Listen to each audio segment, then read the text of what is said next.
நம்ம என்ன பார்க்க போகிறோம், ஃபஸ்ட்டு சாப்டரில் எக்ஸசைஸ் 1.5ல் ஃபஸ்ட்டு சம்மில் ஃபோர்த்து சப்டிஷன் பார்க்க போகிறோம். கொஸ்டின் என்ன கொடுத்துருக்காங்க பாருங்கள், எஃப் ஃபங்க்ஷன் ஜி ஃபங்க்ஷன் கொடுத்துருக்காங்க. என்ன கேட்டிருக்காங்க, எஃப் ஆஃப் ஜியும் ஜி ஆஃப் எஃப் ஈக்குவலாக கொஸ்டின் கேட்குறாங்க. ஃபஸ்ட்டு என்ன கண்டுபிடிக்க போகிறோம், எஃப் ஆஃப் ஜி கண்டுபிடிக்க போகிறோம். எஃப் ஃபங்க்ஷன் என்ன கொடுத்துருக்காங்க, 3 + x.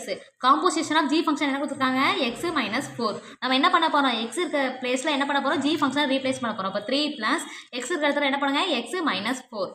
அப்போ x அப்படியே வச்சுக்கோங்க. ப்ளஸ் மைனஸ் என்ன ஆகும், மைனஸ். அப்போ 4ல் 3 மைனஸ் பண்ண ஆன்சர் என்ன, -1. எங்கே என்ன இருக்குது, பெரிய நம்பருக்கு முன்னாடி மைனஸ் இருக்கனால ஆன்சர்லாம் மைனஸ் போட்டுக்கோங்க. அப்போ ஜி ஆஃப் எஃப் கண்டுபிடிக்க போகிறோம். ஜி ஃபங்க்ஷன் என்ன கொடுத்துருக்காங்க பாருங்கள், x - 4. Composition of F function என்ன கொடுத்துருக்காங்க பாருங்கள், 3 + x. என்ன பண்ண போகிறோம், எக்ஸ் இருக்கிற இடத்துல என்ன பண்ண போகிறோம், எஃப் ஃபங்க்ஷன் ரீப்ளேஸ் பண்ண போகிறோம். அப்போ எக்ஸுக்கு பதில் என்ன பண்ணுங்க, 3 + x - 4. எக்ஸ் அப்படியே வச்சுக்கோங்க. இங்கே என்ன இருக்குது, ஒரு நெகட்டிவ் ஒரு பாசிட்டிவ் இருக்குது. அப்போ என்ன பண்ணுங்கள், மைனஸ் பண்ணுங்கள். அப்போ 4ல் 3% ஆன்சர் என்ன, 1. பெரிய நம்பருக்கு என்ன இருக்குது, மைனஸ் இருக்கிறனால ஆன்சரில் மைனஸ் வரும். அப்போ ஜி ஆஃப் எஃப் கண்டுபிடிச்சிட்டோம், எஃப் ஆஃப் ஜி கண்டுபிடிச்சிட்டோம். ரெண்டு ஈக்குவலாக ஈக்குவல். எஃப் ஆஃப் ஜி எதுக்கு ஈக்குவலாக இருக்குது, ஜி ஆஃப் எஃப்க்கு ஈக்குவலாக இருக்குது.